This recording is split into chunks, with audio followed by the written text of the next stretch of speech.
presentation ends. I'm aware that there's so many other things that you could have been doing with your time and energy right now. You did not have to be here, but for some reason you chose to come spend your afternoon with me. Thank you so much. I hope that when you sit there and you watch this presentation, I really hope you get something from this. And I genuinely hope that it improves your quality of life. It helps you make you more successful, fulfilled, and it makes you happy. Now, I'm not telling you that these things are directly going to give you happiness. What I'm telling you is these 10 steps that I provide you today, happiness is going to come as a byproduct. More fulfillment is going to come as a byproduct. More success is going to come as a byproduct of you doing these 10 different things that I suggest to you here today. Now, I want to preface my presentation before I get into it, and I want to explain different phenomena that were occurring in my life that got me into this space that made me actually want to be here today. Earlier this year, I was dealing with anger, and I was really, really angry. And unfortunately, my anger was consuming me, and I allowed it to overwhelm me. And I would go to speak to different individuals about my anger and how I felt. And who I would talk to, whether it would be a colleague, a loved one, or even some of my professors who I had, I would talk to these individuals, and time and time again, individuals would tell me ways to get rid of my anger. This bothered me. This bothered me to my core. And I'm going to tell you why this bothered me. I've been taking classes in a program, and I got exposed to a theorist, and he's a humanist theorist. His name is Parker Palmer. And Parker Palmer talks about this idea of living the whole versus living the divided life. And when I think of a person who's living the divided life, I think of this idea from dramaturgical theory. Now I'm going to actually break down what this big word means. Dramaturgical, think of the root word in there, drama. And what it suggests is that life is a stage. In different stages or different arenas, we put on a mask for that stage and arena. For example, right now, I'm a teacher and I'm in an educator role. What it would suggest is that I'm putting on my teacher, educator mask. However, let's say I was with a partner, then I would be putting on my partner mask. Or if I was with my family, I'd be putting on my family mask. Or with my friends, I'd be putting on my friend mask. For me, that doesn't resonate. I don't like the idea that I'm changing who I am based upon the environment I'm in. What resonates with me is Parker Palmer's idea of living the whole life, being my authentic, true, genuine self in all the environments that I go in. That's what resonates with me. That's what makes me feel good inside. So when individuals were telling me to get rid of my anger, it bothered me. I didn't like it. I rejected their ideas. Fortunately for me, I was taking a graduate course earlier this year. The class was called Education of Self and Professionals. While I was taking this course, I got exposed to James Hollis. James Hollis writes a book called The Middle Passage. This book really helped me a lot in life, and it helped me start to change. On page 43, there's this passage that's seared in my head where James Hollis talks about anger. And what he says is, anger can be a vehicle for change. That was the first time in my life I've ever heard somebody say something good to me about anger, a positive connotation with anger. And when I heard that, I felt good. It felt nice. It resonated with me. I wanted to sleep on it. I just loved what I heard in that moment. And so that's something that I've really embraced into my life now. Now, anger can be a good thing. Anger doesn't have to be negative, because you can use your anger as a vehicle for change. And that's one of the phenomena that helped me, that incited me to do this presentation. I want to tell you one more phenomenon that helped incited me to do this presentation before I get into it. Honestly, the President's Executive Assistant is Anne-Marie Andrews. I go and I speak to Anne-Marie Andrews rather often. I think we're starting to develop somewhat of a rapport, Anne-Marie. You let me touch your pen. Thank you. Anyway, one thing leads to the next. I was talking to Anne-Marie this summer, and I was telling her I had all these ideas about these positive things I was thinking. But I would have never been in front of you today had it not been for Anne-Marie. Anne-Marie said, Jordan, pitch it. You have these good ideas. You like to present. Pitch the idea. And as a result of Anne-Marie, I'm here. So thank you, Anne-Marie. I really appreciate you. So now I want to get to this presentation. Like I told you before, I guarantee you, if you take at least 3 out of these 10 steps, you will be more successful, more fulfilled, and happier in your life 90 days from now. Literally, 90 days from now will be the end of the semester. I promise you, you will be all 3 of those things. If I'm lying to you for some reason, you can come see me. My email address is jordan.bell@sunytouch.edu. My office is Hudson 408. Please, you can directly come and address me, and I will help you gain those 3 things. If for some reason they haven't occurred in your life, and you've taken at least 3 of my steps. All right, let's get started.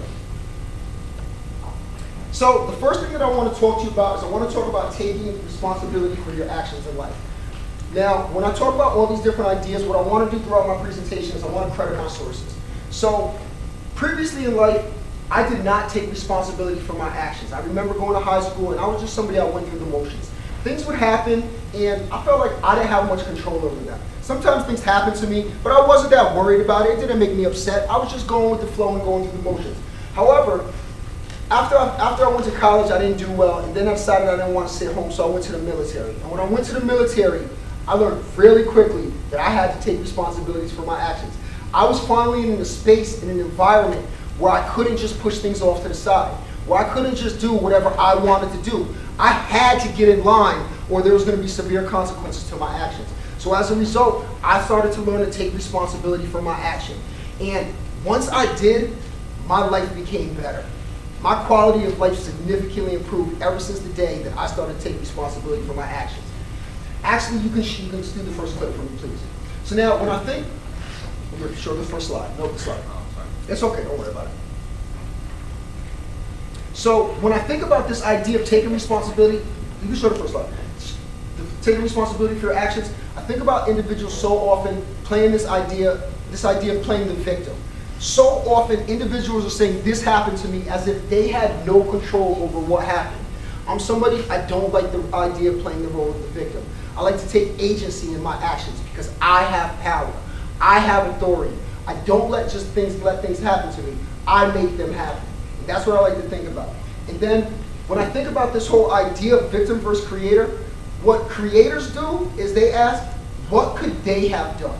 I think about a situation with students, and some students may come at the end of the semester, and unfortunately some students may not be passing their classes. And then what they're going to say is, oh, it was my family's fault. It was my teacher's fault. It was my girlfriend's fault. No, what you need to do is get out a mirror and look in it and find out whose fault it really is. It's the person staring you in the mirror. That's what we need to do in life. When we take responsibility for our actions, we will gain agency and we will become more successful as a direct result. Now I want to go to the first video that we have. This is victim versus creator language, which we're going to discuss right now.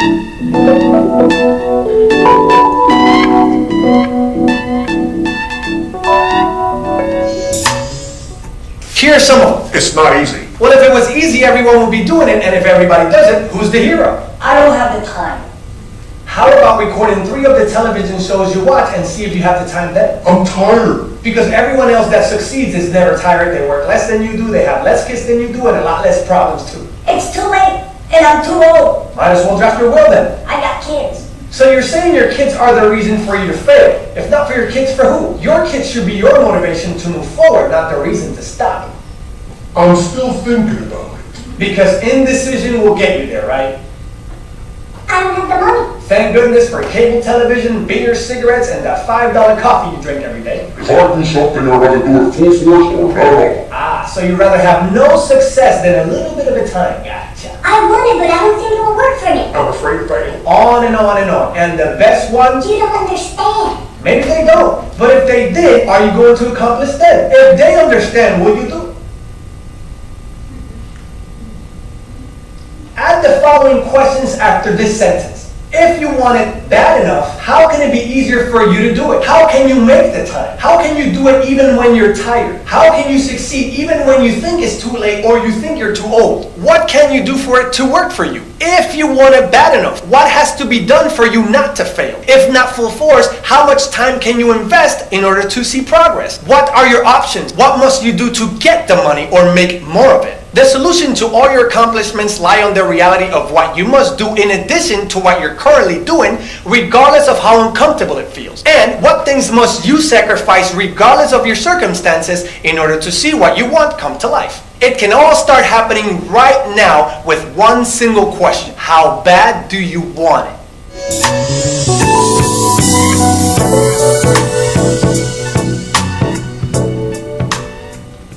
As you are responsible for your life. And if you're sitting around waiting on somebody to save you, to fix you, to even help you, you are wasting your time because only you have the power to take responsibility to move your life forward. And the sooner you get that, the sooner your life gets into gear. You don't know what he did to me. Lord, do I have to listen to all this melodrama?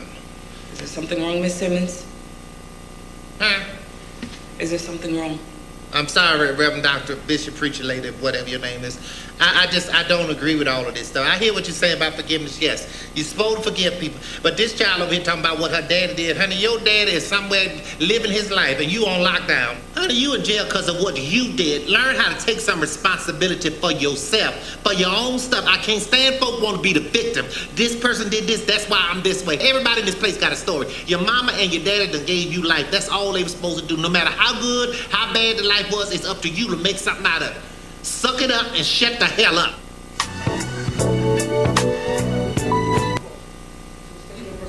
So now, the last idea I want to talk about when we're talking about accepting personal responsibility for your actions is, I hear this rhetoric, I hear this line so often, whether it's with personal relationships, familiar relationships, or any other type of relationships that happen.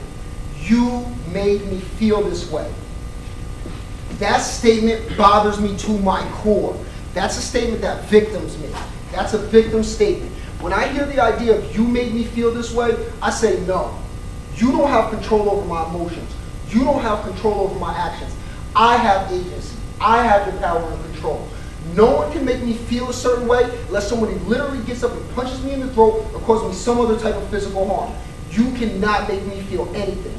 I control how I feel. Can you contribute to my feelings? Yes, but I control how I feel, not someone else. All right, let's go to the next slide. The next thing I want to talk about is this idea of taking risks and embracing failure. But like I said, I want to tell you about my sources. So first, let me give you a little background history. I'm uber privileged. I think you could look at me right now and see and tell that I'm living a privileged life. I've grown up and I've always lived a privileged life. I grew up in a household where I was loved. Thank you so much, Mama. I appreciate you. Like, special. So anyway, one thing leads to the next. More than just being loved, I never had food insecurities, nor did I ever have housing insecurities. As a matter of fact, when I was a little kid, I was rather overweight. I used to get up on Saturday mornings, fill up my big old cup, 64-ounce cup of Kool-Aid, get a big bag of chips, and I watch Saturday morning cartoons. It was my thing. I digress, but to be honest, I'm going to digress a lot. It's kind of what I do in case you don't know. But anyway, back to the topic at hand. When I think about this idea of taking risks, I was encouraged as a child to take risks all the time. I was allowed to go out on my own in the world and go adventure because it wasn't quite the helicopter parenting era, so it was a little different. So I was always allowed to go on adventures. Then, eventually I went to college. Unfortunately, when I went to college, I didn't do well. I did really poorly at PACE. Actually, the only thing that I passed was English. Coincidentally, I'm an English teacher. Anyway, when I got back home, I didn't want to sit home and do nothing. I felt like a loser, and that's not who I wanted to be. So what I did is I took a risk at that point in time, and I went to the military. I'll tell you, I was in the Army for 2 years. I hated it. I hated every last minute of it. There was nothing that I really enjoyed about it. The only thing that was good for me was I gained personal responsibility, and that was something that really helped me in life. With that said, I did not enjoy my experience. However, that risk really helped me in life because I grew as a person. I want to tell you about one more risk that I took. So a couple years after I get back from the Army, I stayed at home with my mom. I lived at home with my mom for 3 years. I was working a couple jobs and I saved up money. I saved up a little over $50,000. I was really, really proud of myself. At that point in time, what I wanted to do was, I saw myself being a millionaire by the age I am now. I tried to open up a liquor store. The name of my liquor store was Downtown Liquor. It was next to Poughkeepsie train station plaza, next to Mahoney's and all the other stores that are in that plaza. And I literally thought that my life would be very, very different right now. However, over the course of about 6 to 8 months, I got a lawyer. I was renting out the store. Unfortunately, I did not get my liquor license. As a result, I lost about $40,000 in that exchange. I was crushed. It took me several years to get back up and get on my feet. But what happened is, eventually my resiliency showed, and I got up on my feet. And as a result of getting on my feet, now I get to be here in front of you today and share what my experiences are. So, I want to go to this meme first that's on the left. This is one of my favorite memes out. I actually posted it on my IG account sometime earlier this year. And what it has is growth, and growth is talking to comfort. And growth's telling comfort, this isn't going to work out. And how can you grow as a person if you don't step out of your comfort zone? That's something that I think about. I want to be around people who are growing. Because when individuals are staying stagnant and static, they're just becoming flat and they're not persons who I want to be around. Let's keep moving. And the next slide, there's benefits to taking chances. And I just want you to see what the benefits are. I'm not going to repeat them to you, but I want you to realize there's benefits to taking chances. Now, after this, I'm going to show a video. But before I show the video, I want to let you know one thing. There's this idea, this common cliche that I hear so often in life, and I really wanted to address it to you college students who are here with us today. And I hear this idea, do what you love and you never work a day in your life. I don't know that that's necessarily true. A lot of you are actually happen to be in my class and you see me. You know I enjoy what I do for a living. You see the energy and passion that I come in here with on a daily basis. With that said, no, I work. I was up till 3 in the morning grading papers last night and I didn't finish everything, so that's work. Anyway though, how are you gonna know what you love if you don't step out your comfort zone? How are you gonna know what you like if you don't try anything new? If you just stay where you're at, you're gonna stay stagnant. For example, I love going to the opera. It's because of this job that I actually experienced the opera and tried it for the first time. Now, my goal is to go to the Met by the end of this season. I want to see opera, but that's because I stepped out of my comfort zone. If you knew me, you wouldn't think that I liked opera, but that's because I stepped out of my comfort zone. So now let's play this video.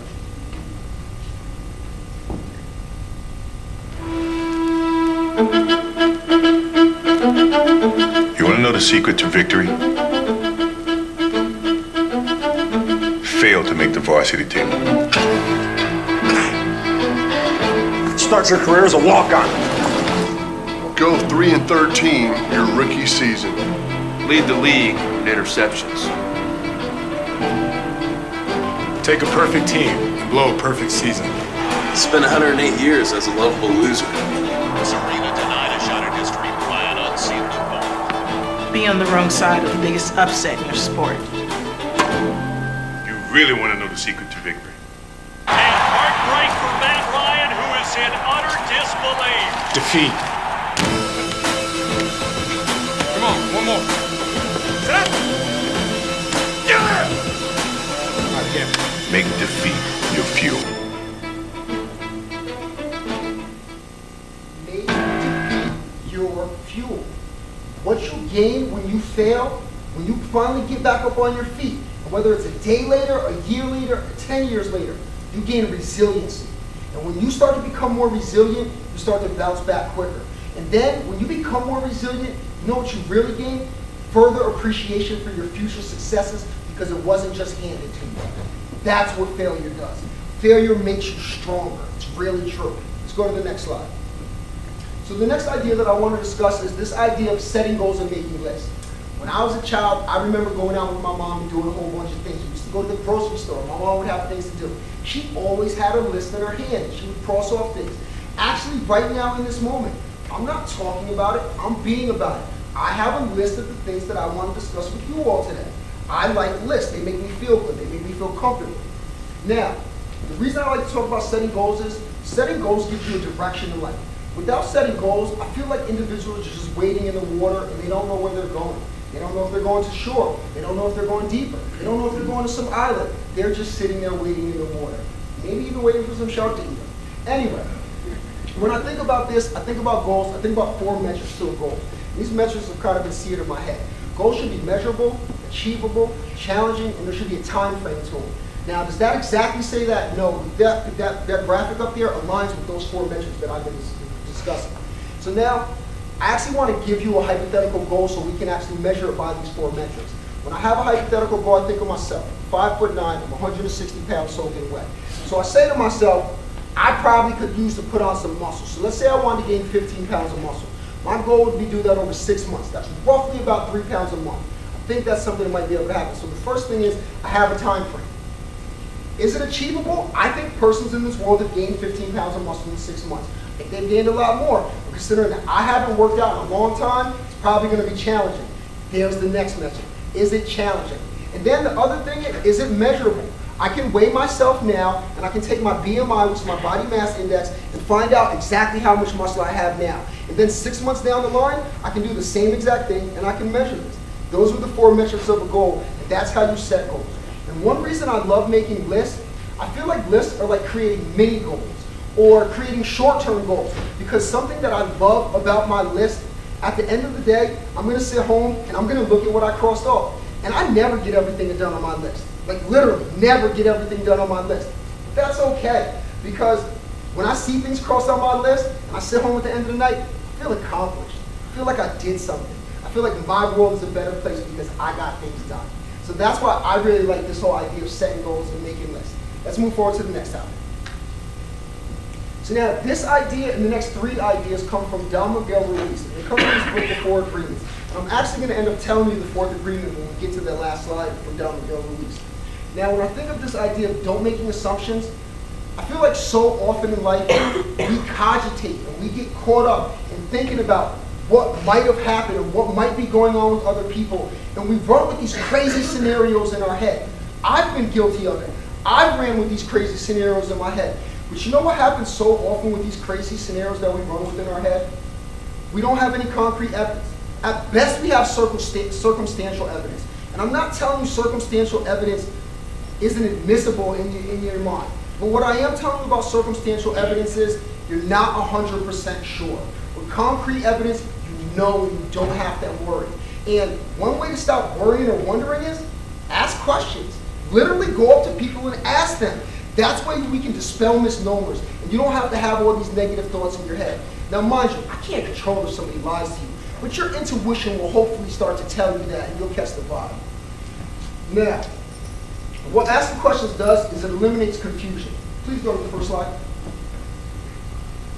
So this actually comes directly from Don Miguel Ruiz. You don't need me to read it to you, but I just wanted to let you see his words as opposed to just hearing it from me, the messenger. The main thing that I really like that he talks about with don't making assumptions is it takes sadness and drama out of your life. That's the thing. It empowers you as a person. It makes you happier. Let's go to the next video.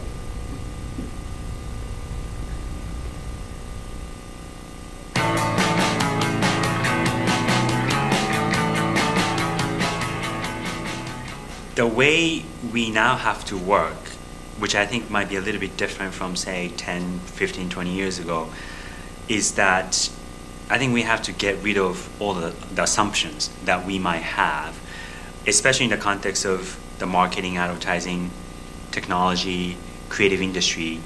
A lot of us make assumptions about people's behavior. And we now have to, almost every time that we approach an assignment, because things are changing so quickly and because people are adapting to technology and using technology in an unexpected way, that we have to be humble to get rid of assumptions that we might have as professionals and trained individuals and start from almost from scratch every time. That's what really resonated with me about this video. It was his last line. He said we have to be humble to get rid of our assumptions. When you start to show more humility, you'll stop making assumptions. Your life will improve. Now, here's an idea. I'm teaching Philosophy 107 in this course, and I'm reading the book, and there was an idea that I was exposed to that I want to share with the rest of you when I think about this concept of making assumptions. It reads, people are so emotionally invested in their illusions that giving them up is too difficult to do. What happens is we run with these hypothetical scenarios in our mind, and we start to live in a realistic world, and we get detached from reality. Because we make all these assumptions that X person thinks A about us, and B person thinks Y about us, and Z person thinks C about us. And it's like, it's taking away from us. We're not allowing ourselves to be our best version of ourselves because we're spending so much time making assumptions about others. Please play the last video.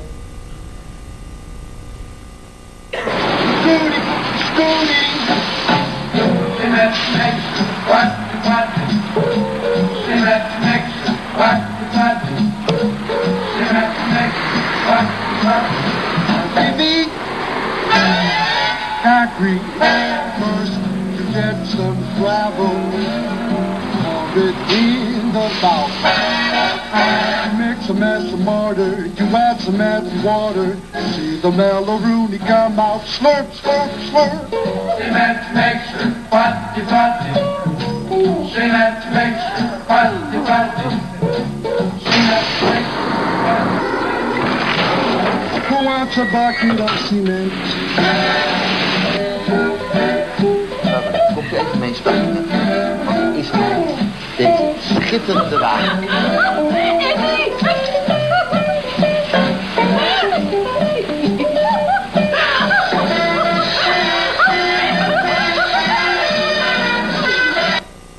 a microcosm of what happens when we make assumptions. Was that a hyperbolic situation? By all means wasn't.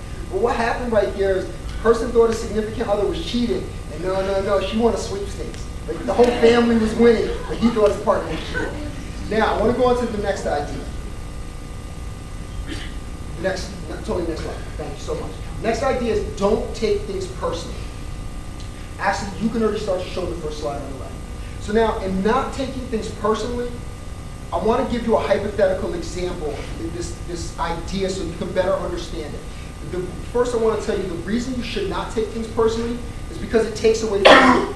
Once again, we start running with all these assumptions in our head that we think are about us, but more often than not, when we deal with others, we're getting projections of their inner selves. That's what we're getting. So for example, here's two scenarios. One scenario, you're either going through on campus, you're getting on a bus, you're getting on a train, you're in the mall, you're somewhere and you're walking, and somebody bumps you. And this is what happens. That person starts to curse you out and call you every name under the sun. And you can't understand why. And you feel bad and ugly words after. You feel ugly after. And what happens in that moment is, it wasn't about you. You were receiving a reflection of that person's internal world. It had nothing to do with you. You just happened to be the person who that individual interacted with. It could have been any other person that person interacted with, and that same result would have happened. Now, same scenario, you bump into somebody, you're out walking. But you know what happens the second time? The person says, I'm sorry, I hope you have a good day. Once again, that person's projecting his or her inner world onto you. That's what's happening in that moment. So please realize that we should not take things personally. They're not about us. They're often about other people. They're just putting their own inner reflections onto you. Let's show the next slide. And let's go to the video. That pretty much sums up the whole idea I was just discussing with you. For us to be happy, classy, and smart, there are two things we must not do. Don't take things personally and don't be easily offended. Of course, there are people who make rude and unnecessary comments, unkind and hurtful comments, but no one can offend us if we refuse to be offended.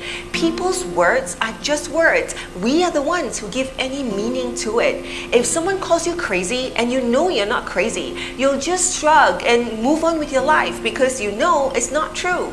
Why react to something that you think and know is not true? When we feel offended, we are voluntarily acknowledging that what they say is true. Sometimes we take things personally because we're already afraid that it's what people think about us in the first place. For example, if you're wearing a sexy outfit and a guy wolf whistles at you, it's not because he's checking you out that you feel offended. It's because you're already worried about your image and what people may think about you that makes you react that way. We can't think that a person's behavior is not right without being offended by it. The strange thing is, we think that feeling offended makes us look good, like we have better standards or morals, like we're fighting for a good cause. But the truth is that feeling offended just feeds our feeling of self-righteousness without actually addressing the problem. Feeling and acting offended is the easy way out because to actually address a situation or problem takes work. If someone had cut your queue, it takes more work to say, "Excuse me, sir, there is a line," and less work to stand there fuming in silence and feeling offended. Feeling offended leads us to complain bitterly and constantly feel like a victim because we've been wronged. It doesn't matter what other people's intentions are. We have the choice to not let our ego drive us to take anything personally. If there's a problem, we address it. Be smart, be classy, and be happy, always. Something I really enjoy about this presentation as a whole is the intersectionality of it. In other words, the overlapping. For example, how she talked about individuals who are playing the role of the victim when they take things personally. That's something that resonated with me. Let's move on to the next slide. The next idea is the last idea that I'm going to share with you from Don Miguel Ruiz. This idea is called be impeccable with your word. Now, Before I start talking about being impeccable with your word, the last thing Don Miguel Ruiz talks about in his book Before Agreements is always do your best. And I just want to explain this concept to you real quick. So always doing your best isn't necessarily the same at all times. For example, what my best was at 7 a.m. isn't my best at 12 p.m. Isn't my best at 7 p.m. Isn't my best on a Monday, isn't my best on a Friday, isn't my best next year on a Tuesday. Your best is different at varied times, but still put forth the effort, whatever you think your best is. So now this idea of being impeccable with your word really resonates with me. So often in life, we get indoctrinated to a culture of these unwritten social contracts. And one unwritten social contract that we get indoctrinated to is this contract that we can believe a person at face value for what he or she says. Because if we went around a society and individuals were just consistently lying to one another all the time, we wouldn't have a basis for communication. Communication is founded upon trust. And if we don't have trust with one another, and we can't believe one another's word, then all we do is continue to break down as a society. And so that's what I think about when I think about being impeccable with your word. And more than that, I want individuals to be able to take me at face value for what I say, and I also want to take individuals at face value for what they say. So please show the first slide on the left. And what I really, really liked about what Don Miguel Ruiz talked about when he talked about it is, he said avoid using the word to gossip about others. Only speak positive. When you bring out that negativity, it's kind of like this whole idea of the law of attraction. Negativity breeds negativity. We want to try to keep it out of our lives. Let's go on to the next video, please. And so I've been talking about Don Miguel Ruiz the whole time. I said, let me stop talking about it and let you meet Don Miguel Ruiz. I struggle with the first agreement almost on a daily basis because it's not as easy as it seems. For me, being impeccable with my word is very much around being very deliberate and thoughtful about anything that I speak, anything that I write, even in my journal. To be impeccable with your word, you have to have a keen sense of what you want to say. So a keen sense of intent. What do I want to say? And then action, to use my intent to back that up with my words. So it's first to understand what do I want to say, and then how do I want to say it. I love the fact that the impeccability is about me. And if I intend well, that things will be well. So let's talk about the first agreement. Be impeccable with your word. Being impeccable with your word is the correct use of your energy. It means to use your energy in the direction of truth and love for yourself. If you make an agreement with yourself to be impeccable with your word, just with that intention alone, the truth will manifest through you and clean all the emotional poison that exists within you. If you just did that one, it's enough to everything would change. Yes, it's enough to live your life in heaven, we can say in that way. Yeah.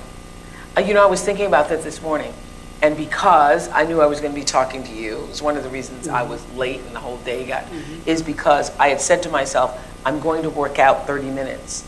Then I got on the treadmill and I realized, well, maybe I won't make it 30. And this is what I know, and I know many of you have done this too, who are listening to us in different places in the world.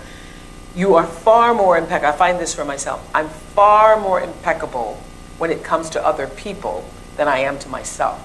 If I tell somebody I'm going to do something for them, I show up, I do it no matter what. If I tell myself, oh, I'm going to work out, I'm not going to eat that thing, I'm not going to do that anymore, I am not as impeccable with myself. And that's why this is such a powerful one. Because if you are impeccable with yourself, everything changes.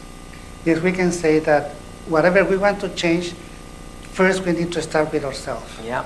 We cannot give what we don't have. No, we cannot. So is that the most important one of the four, do you think? Oh, definitely. Definitely. Being impeccable with your word. Yes, because that represents you. To be impeccable with the word is even much more than just do what you say you will do. It's more than that. Much more than that. Yes. You just change yourself, and just like magic, everything starts changing around you. Yeah.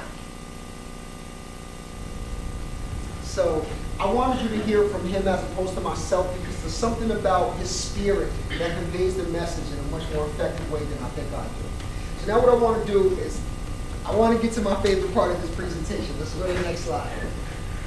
I'm so excited about this. I love this idea of being present in the moment and envisioning success with all of your five senses. This does it for me. It's the bee's knees. Like, it doesn't get better than what you have right here in front of me. So, before I start talking about the idea that excites me so much, first, I want to show you that I'm present in the moment. I'm here right now. I'm looking at my mom. I'm looking at Savion. I'm looking at Alana. I'm staring at Lydia Bonato. I'm staring at Jason Miller. I'm staring at Judy Stokes. You know why I'm telling you I'm staring at all these people, Matt Ryan? Because I'm here in this moment with you. I'm not anywhere else. I'm not in my 2 o'clock class. I'm not yesterday in my class. I'm not anywhere else but right here looking at Kevin, looking at Steve. I'm right here in this moment. I'm focused on this moment. And being focused on the moment is a powerful, powerful, powerful thing. The reason I think it's so powerful, and I spoke to you earlier about intersectionality, I told you, don't make assumptions. I told you, don't take things personally. Do you know how we stop making assumptions, how we stop taking things personally? Be right here, right now, and don't be anywhere else. If I'm right here and I'm present in this moment, I can't make assumptions because I'm living this moment. If I'm right here, right now in the moment, I can't take things personally because my mind is not wandering. Now I want to tell you how to be present. Before I do that, I want to credit my source once again. So, I've been exposed to this idea of being present in the moment and meditating many times throughout the course of my life, but I've rejected it firmly time and time again. I'm a very hyper individual, and the whole idea of meditating and being calm does not resonate with me, or at least it did not resonate with me. It's taken me a long time to get to this point, and I'll be honest, I'm only scratching the surface right now. So, I've been fortunate and privileged enough to be in the Multicultural Humanistic Education Program of the SUNY New Paltz. I'm actually going to get my next degree this semester. I'm sorry about graduating. But one thing leads to the next. I've been fortunate enough and privileged enough to come across this teacher named Dr. Terry Murray. Dr. Murray is amazing. He's a warm, inviting spirit and individual. And one thing that I loved about Terry Murray is we had a graduate class, a whole bunch of adults. Some adults have kids, some adults have 2 jobs. Individuals have busy and hurried lives. However, what Terry Murray would do when we went to classes, he would sit down and we would do a guided meditation for 10 to 20 minutes. What that guided meditation would do for us, it would bring us in the moment. Now, we weren't worried about kids. We weren't worried about what we had to do after. We weren't worried about what we were doing before because we were literally in the classroom with Terry. That's the power of meditation. As I keep talking, go through the top 3 slides at your own leisure. There's going to be various benefits of meditation listed on the board, but I want to get back to talking about what got me into this idea. So when I talk about meditation and Terry Murray, it really excites me. And when we're present in the moment, we get rid of so many of our other anxieties in life, other things that are bothering us. We don't have to worry about it. You don't have to worry about tomorrow or yesterday.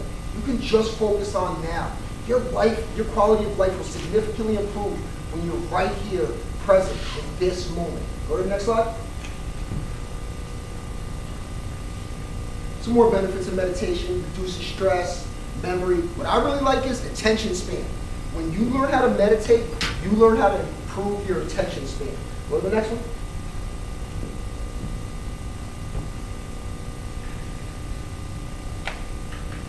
And I love the one at the bottom where it talks about generating optimism, self-esteem, confidence, and motivation, because those are all things that resonate with me. Now, I want to go to the next idea of envisioning success with your 5 senses, which is at the bottom of this slide. Thank you. Now, once again, I want to credit my sources. My dear friend Lydia Bonato is here today. Lydia, thank you so much for coming. Lydia Bonato went to a training, and she went to a training out in California, and she went to an Infinite Possibilities training. Infinite Possibilities is a program run by Mike Dooley. And in layman's terms, Mike Dooley just wants people to be happy. Just like I want people to be happier. Just like Lydia Bonato wants people to be happier. And I was privileged enough to go to a workshop at Lydia's house. When she got the training, she said, no, I have to share this with others. And literally, it was about 15 or 20 of us at her house on a Saturday, one day early this summer. And we went through a 9-hour workshop of infinite possibilities. And there were many things that I liked in the workshop. But there was one thing that really stuck out to me. It was this idea of envisioning success with your 5 senses. Now, I've made vision boards in the past. I've envisioned success. More than just make vision boards, I've gotten the things I've put on my vision boards, so I've had to make new ones. However, I wasn't ready to vision my success with my 5 senses. And I really love doing it. Go to the next slide, please. What I really like about envisioning success in my 5 senses is you really immerse yourself in that moment and you help to manifest the moment. And when you start to create it in your mind, it's not if, but when it will come to fruition. And I really love this idea about the law of attraction. So law of attraction says decide, ask, feel, show gratitude, and trust in the process. It will work. If you keep putting out positivity into the world, you will get your positivity back. It is not if, but when. Next slide. And here's another caveat on the law of attraction. Hold the thought for 17 seconds and the law of attraction kicks in. If you hold it for 68 seconds, it starts to manifest. Please, that's the idea when I talked about meditating and being present in the moment. If you can meditate, you can increase your attention span. If you can increase your attention span, you can focus for 68 seconds on a single thought. When you can focus on a single thought for 68 seconds, you can literally start to change your whole world. Next slide. So really quick, with this whole idea of the law of attraction, it's wish, intention, receive. Keep it moving. And I want to show you this video. Now, I'm acutely aware that Jim Carrey has not been making the best of decisions in the last year or so. With that said, that's something that's bothering me about our society in general. For some reason, we live in a society that wants to hyper-prosecute persons. For some reason, when an individual makes a mistake, we want to wipe away the lifetime of good that an individual's done just for the one bad thing that someone's done. That bothers me. That doesn't align with living the whole life. I feel like individuals are human, and in being human, we're fallible. You can make mistakes. It's okay. I'm going to make more mistakes. Take your risks. Embrace your failure. Because what's going to happen is you're going to grow from it. But now what I want to talk about is, I want to let Jim Carrey talk about what he's done with manifesting ideas, because this is one of my favorite things ever, and I've literally done what he's done. Go ahead.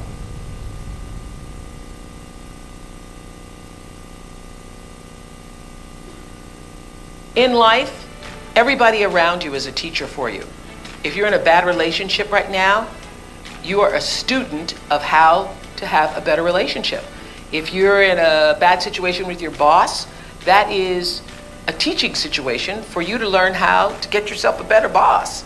Who would have thought in all of the years of the Oprah Show that Jim Carrey would be one of our greatest teachers?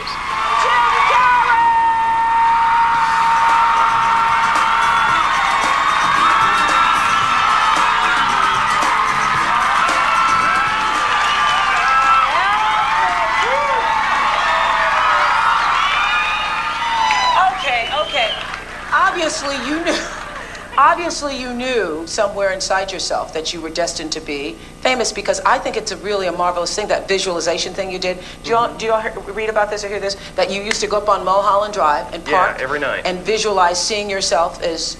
Yeah, I would visualize, This is when you were broke and poor. Right, having directors interested in me and people that I respected saying, I like your work or whatever that is. And I would visualize things coming to me that I wanted or whatever. This was in like 1987, 85? Yeah. And I had nothing at that time, so it was like, but it just made me feel better. It made me, at that time, all it really was for me was kind of making me feel better. I would drive home and think, well, I do have these things, and they're out there. I just don't have a hold of them yet, but they're out there. Okay, so you would get this from what, self-help books or whatever? Yeah, self-help section. Self-help section. They renamed it the Jim Carrey wing. So didn't you write yourself a check? I heard that you did. Is that true? I wrote myself a check for $10 million for acting services rendered, and I gave myself 5 years, or 3 years maybe, and I dated it Thanksgiving 1995, and I put it in my wallet and I kept it there, and it deteriorated and stuff, but then just before Thanksgiving 1995, I found out that I was going to make $10 million on, I think it was Dumb and Dumber. Maybe. Dumb and Dumber, yeah. So you visualize yourself like... Visualization works if you work hard. Yeah. Well, that's the thing. You can't just visualize and then, go eat a sandwich. I love that. That was such a powerful moment for me, because I was not a person who did visualization or thought about my belief system in such a practical way. But I learned a lot from Jim Carrey on that show, and he is absolutely correct. If you can see it and believe it, it is a lot easier to achieve it. So thank you, Jim, for reminding us of that lesson. And it doesn't mean that for every person that writes the $10 million check that that's going to happen for you, because so many times people who do that process live in the space of wanting and resisting it instead of writing it, visualizing it, seeing it for yourself, and then letting it go. Letting it go, but moving in the direction of working toward it. So nothing happens at first. It's over the process of the time and the effort and the energy that you put into a thing that the energy comes out. I just want to reiterate, don't just see it. Immerse your five senses in what you want. Really be there.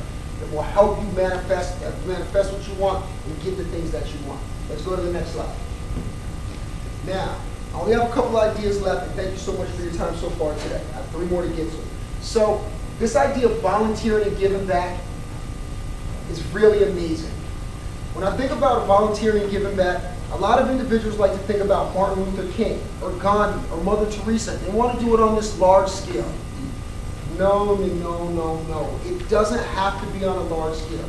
You don't even have to sit there and sign up for a local community organization. You don't have to sign up for your local ASPCA. You don't have to make a donation to the Red Cross. You don't have to get involved with the American Heart Association. What you can do is, you can do it on a small scale. If you know someone in your life who things aren't going necessarily as well as they could be going, if somebody's disappointed for one reason or another, you can be the person who uplifts that other individual.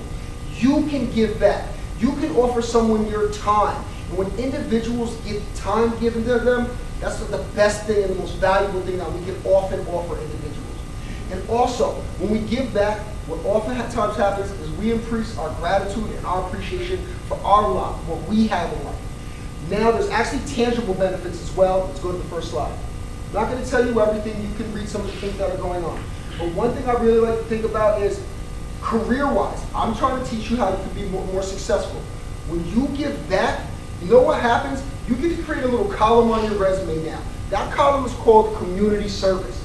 Most individuals who apply to jobs, they don't have a column called community service on their resume because they've never given back to their community. You know what happens when you have community service on your resume? You get called into the interview. That's what happens as a direct result of having community service on your resume. Because you're a person who's more than just about the job. Individuals are concerned about what you're doing when you're not at work because they believe you're going to continue to do good things. You don't need somebody to hold your hand and show you the right way. That's pretty much the main thing that I want to focus on this. You can gain job skills as well and some other things, but go ahead. So now, when I think about this, you're giving back, you widen your life skills, you boost your self-confidence, you improve your leadership skills, you become stress-free, and then you become involved in a positive action. Giving back does all those things for us. Next slide. More than that, when we serve others and we give back, it fulfills a social need. Now we can make new friends. We can interact with one another. Who knows what's going to happen from that, what opportunities may grow from there. Also, as human beings, we're supposed to connect with others. Even introverts still need connection at certain points in time. That's what giving back allows you to do. And for example, if you happen to be that introverted person and you can't stand being around people, don't. Go volunteer with dogs. Go hug dogs all day. The dogs will love you, trust me. Anyway, this will improve your health. And then the also thing that I liked about this, maybe when you volunteer, you may gain some new training or skill that may be transferable to your workspace that will benefit you later on in life. Now I'll show the next video.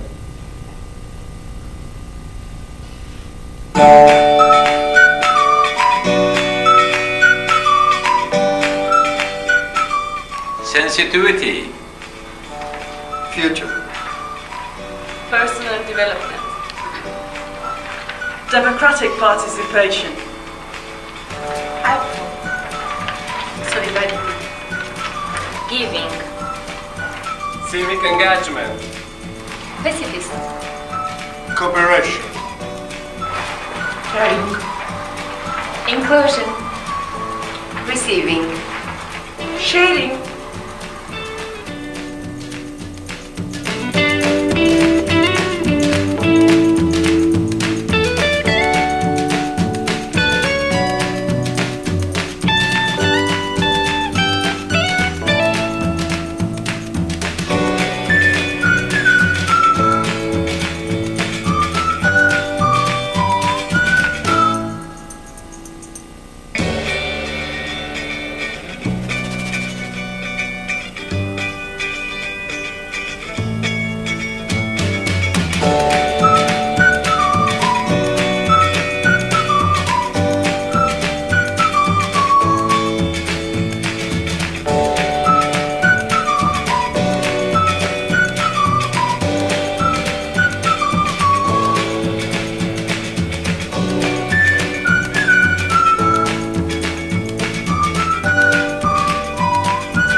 get from giving back. This is why I think giving back is so important. Now I want to move on to my next topic. So this is my second to last topic. Once again, I just want to come back to the moment and be present in the moment. So, right now I'm looking at Terry. I see Mr. Curtis Shell. I see Doc Mack in the building. Thank you so much for spending your time here with me this afternoon. So now when I talk about this idea of journaling, once again, I think of this intersectionality. When I think of journaling, I've been journaling because I don't want to talk about it, I want to be about it. And I knew I was doing this presentation a couple months in advance, and I didn't want to just tell you to do something that I wasn't doing, so I've been journaling myself. Actually, later on, I'm going to share some of my journal entries with you all, so hopefully you can start to see the power of journaling, and you can see the impact that it's had on me. Now, when you journal, you don't have to do it forever. You can take as little as 1 minute a day. Me, I love taking 15 minutes. For some reason, when I hit that 5-minute mark, when I journal, because I do it at the end of the night, everything gets calm for me. I feel like everything slows down. My TV's off, nothing else is bothering or distracting me, and I feel like it's a form of meditation. That's why I told you there's a lot of intersectionality in this presentation. Thank you so much. So there's several tangible benefits as well. It reduces stress, improves our memory, promotes self-awareness and mindfulness, improves physical health, improves our sense of optimism, improves problem-solving ability, enhances our creativity, and I'm going to talk about creativity in a moment, and it improves our self-discipline and willpower. Feel free to show the middle slide, and as he's showing the middle slide, I actually want to read from you some of my journal entries that I've done. So this is from 8/30/17. I'm grateful that I watched Stranger Things with my mom. I'm grateful that I did an effective job to teach Philosophy 107 today and discussing Socrates, who was born in 470 BCE. Yeah. I'm grateful for my Andrea and my awesome acupuncture session today. Thank you, Andrea. I'm grateful for my blood pressure medication. I'm grateful that I like the new gyro spot. I'm grateful for Twan. I'm grateful that I actually took the time to read today. I'm grateful that I'm a teacher and this is my life. I'm grateful that I have a contagious positivity. I'm grateful that I have so much confidence in myself and that I'm going to improve the quality of other person's lives. I'm grateful that I almost always keep my word. I'm grateful that I'm finally starting to let go. I'm grateful that everything is and always will be okay. I'm grateful that I was nicer to people that I was a student in class with. I'm grateful that I have this overwhelming faith in myself, my actions, and my decisions. I'm grateful that I'm going to help a lot of people in this world. I want to read another passage. My next passage is from 9/117. I'm grateful for watching an awesome ending to Stranger Things with my mom. I'm grateful for having the ability, courage, and character to confront people when I think they're full of it. I'm grateful for my dog. I'm grateful that I have a career that I find fulfilling and rewarding. I'm grateful that I contribute to improving the quality of other person's lives. I'm grateful that I'm able-bodied and I can walk and move about as I freely choose to. I'm grateful that I get to see and spend time with my family during the holidays. I'm grateful for Twan. I'm grateful for Curtis. I'm grateful for my mom. I'm grateful that there are greater things to come in my life. I'm grateful for being uber privileged and being cognizant of it. I'm grateful for being able to pay my bills. I'm grateful that I have friends who embrace me for my brutal honesty. Now I want to read one more passage. And the last passage I want to read from you is from 9/8/17. So now, I'm grateful that something really good is going to happen to me very soon. I'm grateful that I do not have to work today. I'm grateful that even though I was running late yesterday, I didn't have road rage. I'm grateful about all the emails I received today. I'm grateful that I'm going to provide free financial literacy workshops at the Family Partnerships once a month on Wednesdays. I'm grateful that I get to take another academic journey with Dr. Shannon McManaman. I'm grateful that I was intellectually stimulated and challenged in my group dynamics class tonight. I'm grateful that I've been given the freedom to teach or present on any topic I see fit in the HSC program that I'm teaching. I'm grateful that I'm learning about Socrates and logic and that I get to teach Philosophy 107 here at DCC. I'm grateful that I work in a space that allows me the freedom to be my genuine, whole self. I'm grateful that I'll be earning another degree this year. I'm grateful that I'm able-bodied. I'm grateful for Twan. I'm grateful for my failures and for my struggles in life. I'm grateful for adversity. I'm even more grateful for resilience. I'm grateful that I'm growing as a person. I'm grateful that Kevin came in this weekend to help me with my presentation. And actually, can we clap for Kevin, please? Because Kevin is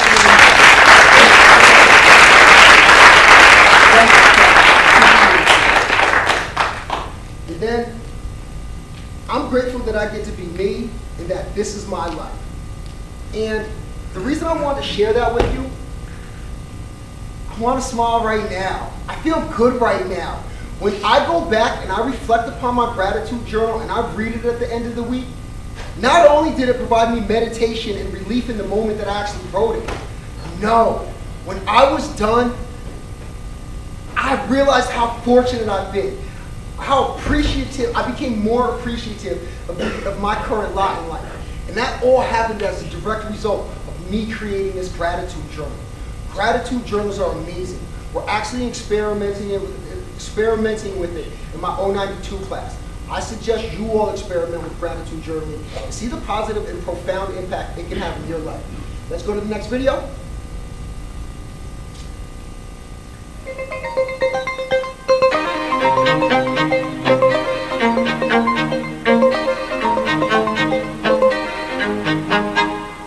Hey everyone, welcome back to my channel. It's Tuesday and you know what that means, another tip of the week in under 2 minutes. This week I'm talking about gratitude journals and why I think you need to start one right now. What is a gratitude journal? Simple. It's a journal where you write down the things in your life that you're grateful for.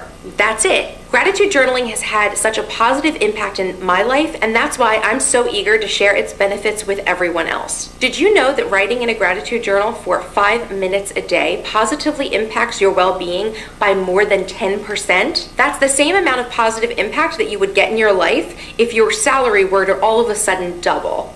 That's amazing, right? That's absolutely amazing. And I know exactly why. Because when you have an attitude of gratitude, you're happier with your situation in life and generally a more positive person. I personally think that practicing gratitude makes you a more productive person and more willing to help yourself and others. So what are you waiting for? All you need is a notebook and a pen to get started. This is what my gratitude journal looks like, and I leave it next to my bed in my bedside table. Every morning when I wake up, I make a list of at least 5 things that I'm grateful for in my life. From things I like about myself to people in my life that I'm grateful for, like friends and family, and even the people in my life that I don't quite get along with. I find that actively looking for the best in people will help you and your troubles with them to melt away. So give it a shot. You really have nothing to lose and 10% more happiness to gain.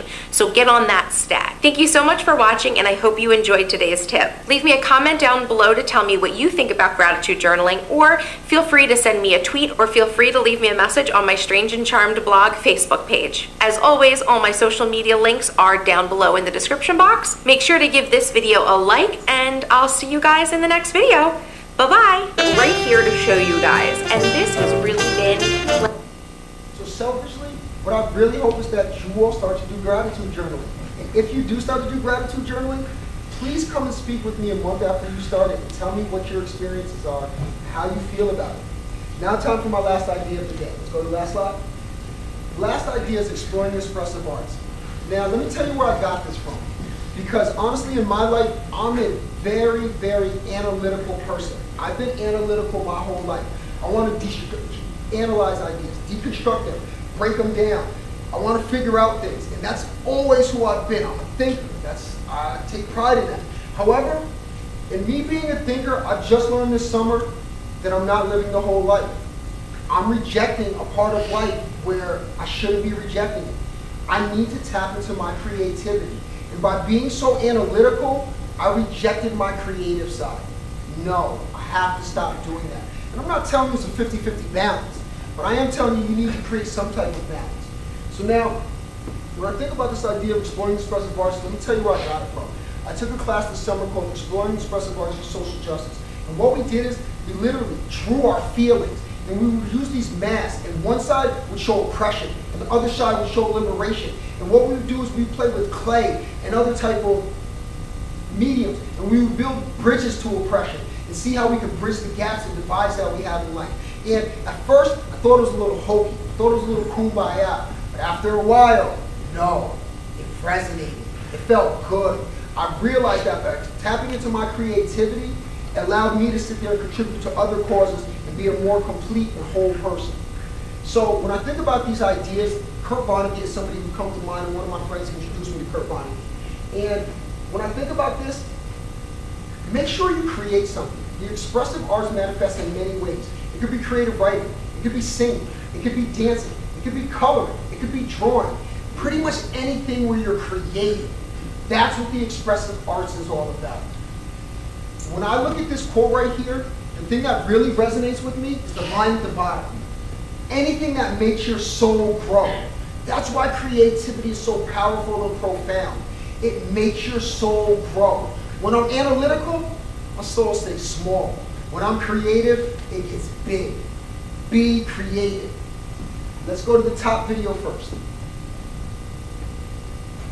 Pause after this video for a second.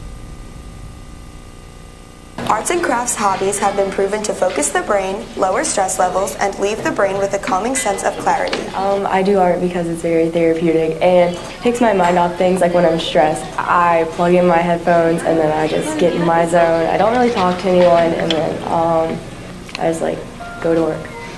Creating art boosts the neurotransmitter called dopamine, also known as the motivation molecule.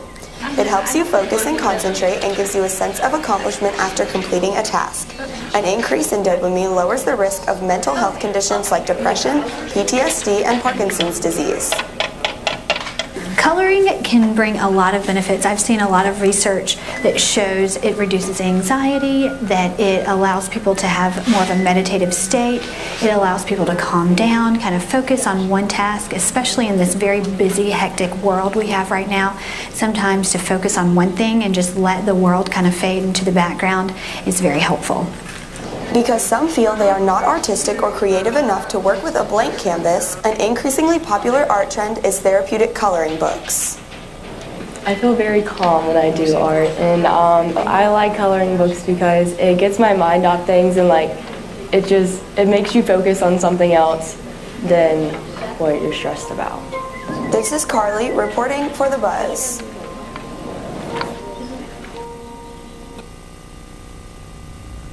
So in talking about the expressive arts, something that really comes to my mind is embrace your inner weirdo. Don't be scared to be weird. I talked to you earlier about taking risks. No, be weird. So often we hear in college, individuals want students to get away from social media. And I'm somebody, I don't necessarily believe that. I tell you to live the whole life. I try to live the whole life. Sometimes when you meditate, get away from social media. Get a break from the world. However, at other times, it connects you to other individuals. Use it. Enjoy yourself. I use social media as a space for myself to embrace my inner weirdo. I don't want to just tell you to embrace your inner weirdo. I'm going to show you ways in which I embrace my inner weirdo. Let's move forward to those 4 little clips at the bottom.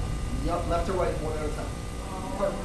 Write this essay, eat this pizza. Write this essay, eat this pizza. Pizza, pizza, pizza. I'm a student too. Sometimes I don't want to do my work. Next video. I said I want my money saved. And if you don't get my money, it's gonna be something funny. You ain't gonna like it. Don't play with my money. Move forward. Quack, what your mama gave ya? Quack, quack, quack, quack, what your mama gave ya? Quack, quack, quack. This last one's my favorite. Let's go to the last one. Hey, so you already know, I'm feeling very, very tired. Ah! I'm very tired. I just can't help it. It feels so good. Be weird. It is okay to be weird. So, ladies, gentlemen, everyone else on the gender spectrum, thank you so much for coming today. I'm pretty much at the end of my presentation. I'm going to say a final comment now. And then if you have questions, I'm opening up the floor to questions. If you have to go somewhere to be, I completely understand. But I'm willing to stay as long as you want to be here. So, the two things that I want to leave you with is, one, in case you undecided before I get to those two things, I really enjoy doing presentations. Honestly, if you want me to help you with a presentation, or you want me to do something with you, or you want to have me do a presentation, let me know. We can talk about the ideas. We can work on it. This is my cup of tea. Anyway, so there's two things that I want to leave you with. First is my life motto. My life motto is money comes and goes, but the way you treat someone lasts forever. And so often in life, I don't remember the money I spent on others or the money that others spent on me.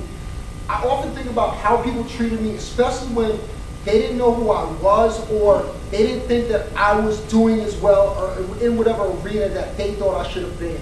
And please, just try to make sure that you treat people well, because actions, the way that our interactions with one another is what usually stands out, and it's not the money and the items and the external goods. It's about intrinsic goods, not extrinsic goods. And then the other idea that comes to my mind is a lot of us want to go change the world, and we want to commit this change and really be a positive person in this world. And once again, I come back to this idea about Gandhi and Mother Teresa and Martin Luther King. The reality is, if one person in this room creates a change on a large-scale basis, that would be impressive. However, every single last person in this room is going to get the opportunity to change at least one person's life. I am begging you, change that person's life for the better. Thank you all for coming out. That's everything I have. If you have questions,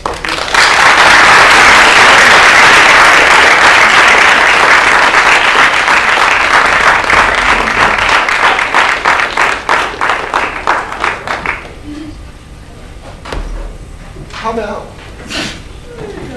So before everyone leaves, if you're on Facebook, there's a page on Facebook called Raise the Vibe. And it's just a place to go where everything is positive.